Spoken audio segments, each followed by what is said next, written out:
right, guys, I'm joined by the king of the four rounders himself, Mr. Eric Esch, better known as Butterbean. How you doing today, sir?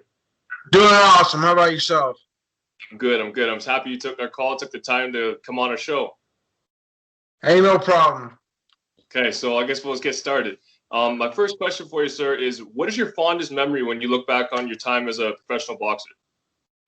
Wow, probably all the fans. You know, Yep. they're still. As a matter of fact, they're still there. I keep in touch with a lot of them on TikTok and in Facebook and Instagram, and my TikTok's blown up. In the last month, I got like 160 something thousand followers.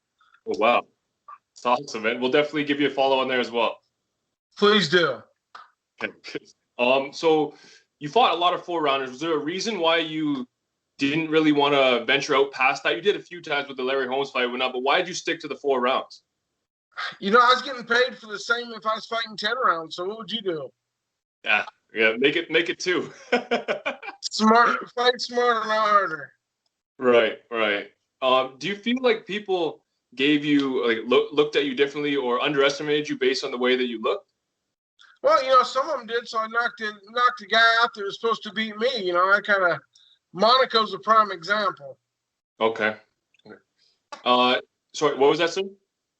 Louis Monaco's a prime example. You know, I thought he was going to beat me. Right. Did you ever find it was what would you find different about the gloves in boxing versus MMA? Did you like hitting with the 4 ounce versus the 10 ounce? You know, it's actually about the same amount of padding on your knuckles. Okay. Actually, the MMA gloves give a better protection than the boxing gloves did. Why is that? Did they wrap differently? What did you find differently? You got less padding covering your knuckles on a boxing glove than you do in an MMA glove.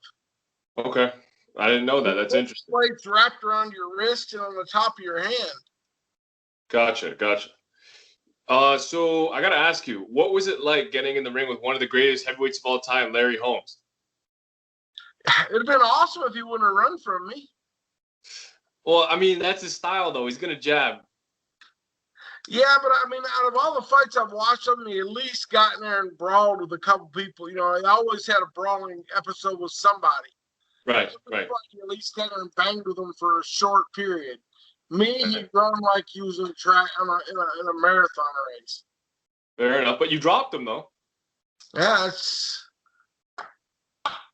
Did you how'd you feel about going to 10 rounds? Was that something that was kind of nervous for you ahead of time or what? No, I was ready for it. I mean, I've seen guys ready for 8, 10-round fights and they drop their fight down to 4 rounds and they're gassed out by the 3rd. Right. You just gotta know the pace you can go at per round during what fight you're in. Mm-hmm. So what was your game plan ahead of that? Was it just typical Butterbean game plan? Just go at him as hard as you can? Well, when I fought Holmes, my game plan was to at least get him to exchange in a slugfest, you know, get him confident enough to see him and try to bang with me. After he hit me with one of the shots, I looked at him and asked if that was the best he had. I think it scared him. Right. So how did the Jackass situation come about? I got to ask you about that. They called me up and asked if I'd knock out Knoxville. I said, sure, I thought it was a movie until I got there. They said, no, we really want you to knock him out. I said, okay, I can do that. So they just paid you to come knock him out? That's what they wanted. So I said, I can do that. Did you feel bad at all about how bad you beat him? Or did you think you could? I did a little bit. That's what he wanted. Man, I remember watching that when I was a kid, and I was like, this is crazy, man. It was in like a clothing store, wasn't it? Right, it was in a store in California. Did they ever talk about bringing you back on for anything else, or was it just a one-time deal? I done a music video with them, but other than that, no, I didn't have no intention of coming back and doing no other shows. Fair enough. You did other TV as well besides Jackass, right? Right, yeah, I've done some movies and some reality shows, things like that. Is that something that interests you? Do you think that that's something you want to do going forward, or is it just no? It's just hurry up and wait. That all comes to just hurry up and wait. It bores the shit out of me. Gotcha. Okay, so my co-host on the show is a huge WWE fan, so he would kill me if I didn't ask you this. Were those WWE matches you had, were they real? Were they real fights?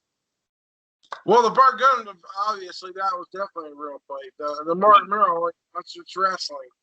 Right. Okay, that's what I said. Like, Brady, this looks pretty real to me, man. Sorry, you cut out there. What was that? Your co-host has been watching way too much TV. That's what I said. Like, there's no way that was fake. That's a real shot, man. He went down bad. Yeah, when you teach yourself to turn your head around all the way backwards, that's a good trick. What were you a WWE fan, or how'd that come about?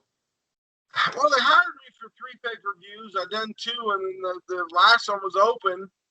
I was supposed to do WrestleMania 13 with them, but Tyson got out of jail, and they wanted to keep me and him apart. They thought we actually was really mad at each other because there's a lot of talk about them fighting.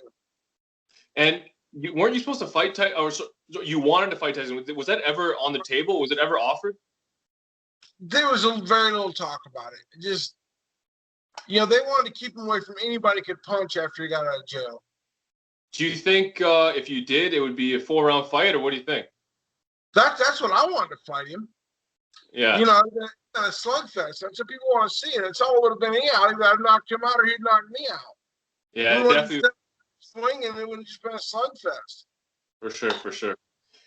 So are you a fan of boxing today? No.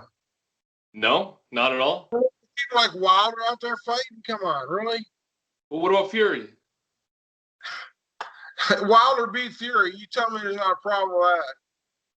Wilder's about should be about 160 pounds. If he wasn't 8 foot tall, he would be.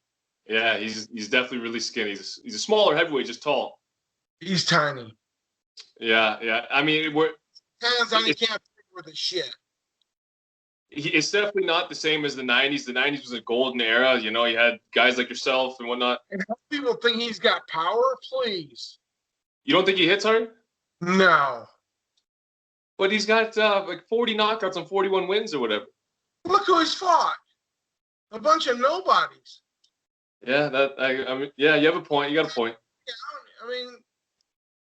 I mean, so, what the shit? If let's say you guys came up at the same time, would you have fought Wilder? I'd love to fight Wilder. I'd have ripped his ass in half. I would have loved to see that fight. That would have been crazy. His team, I like the guys that's managing him. I just don't like Wilder himself.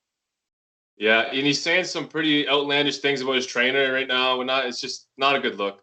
And I've seen some stuff that he's done with other reporters and things. And I have no respect for him. Fair enough. So that brings me to how did you transition to your MMA career, the MMA kickboxing? How did that happen? Well, a buddy of mine came up to me, Mark Holmes, and asked me, he goes, if I was ever interested in fighting, I said, yeah, I might try it sometime. Next thing I know, I got 30 promoters from all over the world calling me, and just made it happen. Did you like that? Did you prefer boxing? What was your feeling towards it? I like MMA down the line. I like the fans better because they want to watch a fight. Right. Boxing, it's like if you win on points, it's okay. MMA guys don't think like that. They want to win. They want a definite win. They don't want to win on points. That's true. MMA guys don't go out, well, I don't want to stick the jab and just make it go the distance and win on points. You don't ever hear that out of an MMA guy. Did you ever get hit with a leg kick? Oh, yeah. And how did that feel? Oh, it hurts like hell. Yeah, so what was your game plan when you were fighting in MMA? I really didn't have one when I first went in. And you just got to go with what the other guy's going to do also. Right. I feel like you were so big that you weren't really at risk of getting taken down. Well, I mean, you can take anybody down and usually leverage against them. I mean, I just want to stand up and fight with them, but they want to always go to the ground. Like Zulu in the last Pride, he wanted to take me down, which was a bad mistake because I've been training with America Top Team. Oh, you trained with American Top Team? Yeah. How was that experience? Awesome. I mean, me and Laborio are good friends, the guy that owns Top Team. That's awesome. I didn't know that. So anything that you want to get off your chest and you want to tell your fans or our audience before we let you go here, sir? Honestly, check out my TikTok. It's Butterbean King of 4 Rounds. Okay. Check it.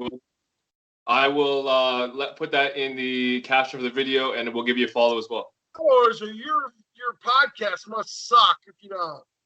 Sorry, I didn't catch that. I said, if you don't give me a bunch of followers, your podcast must suck. That's fair. That's fair. All right, sir. Thank you very much. We appreciate your time. Someday, my friend. You as well.